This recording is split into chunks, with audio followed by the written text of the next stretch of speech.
the mosh pit, the beating heart of the metal concert. We're going to jump in and see not only why this act of aggression is necessary, but is filled with warmth, kindness, and the security of a community. You see, moshing didn't start with the metal scene. It actually started in the 70s, and not with the rock legends you're used to, but with these freaks. The pop-punk band, The Weirdos. A single concert of theirs can be traced back to the Roxy in Orange County in 1977. The crowd was so worked up from the energy being given from the band's live performance that they started slamming into each other. This continued show after show after show.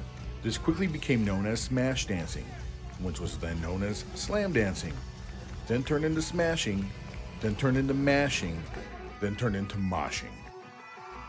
And it makes sense that this started happening. Music is just a manipulation of vibrations, and bands use energy to deliver those vibrations to the crowd.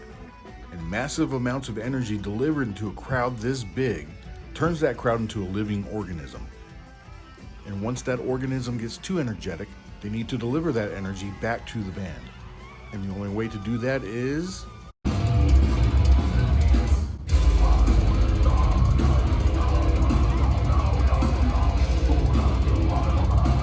it's a symbiotic relationship. The band produces the energy to feed into the crowd uses that energy to create a mosh pit.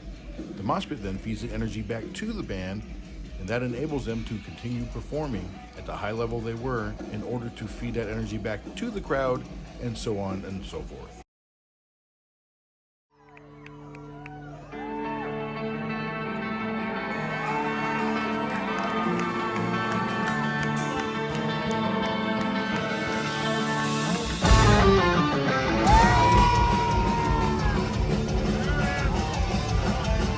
The agitators get things going. Usually consist of one or two people.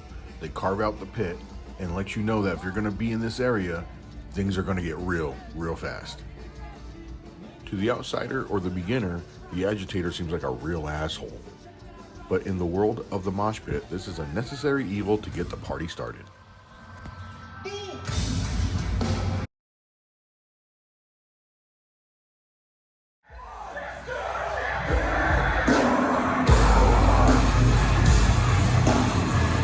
The shell is made up of people who border the mosh pit from the crowdgoers who want no part of it. They understand that their job is to regulate the size of the pit, keep the pit going, and help any participant who needs it. The downside is anybody who gets sucked in from the outside has to get through you to get to the middle.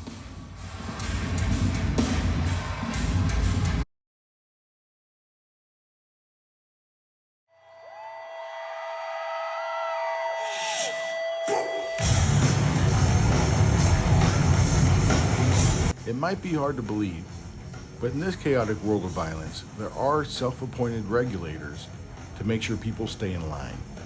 This world is governed by two principles: human decency and common sense. And when those are broken, they are self-governed within the pit.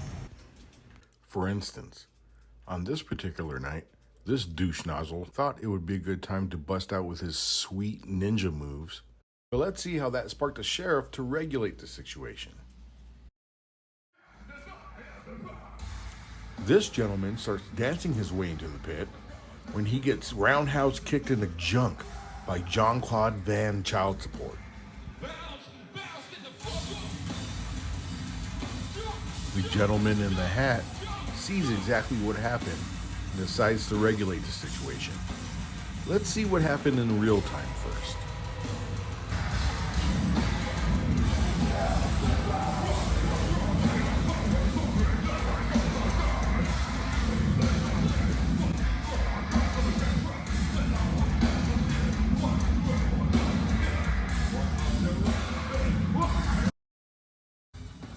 Knowing this guy needed to obviously be knocked down a peg, the self-appointed sheriff walks over to him and tries to knock his skull off his body with a vicious karate chop.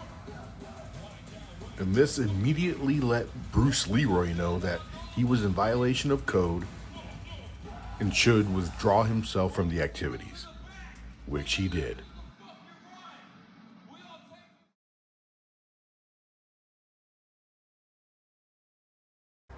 The concert goer is usually made up of two different types of people.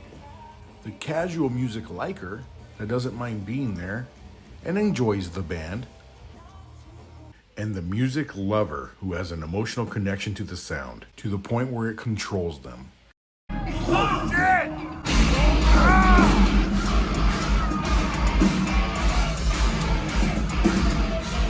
Whether the music gives you a compulsion to get your ass grabbed surfing on top of a crowd, headbanging uncontrollably, jumping with everybody in unison to the beat, or letting out all your aggression in a mosh pit. The key word here is compulsion. And if you have that compulsion, then you are the nucleus of the crowd.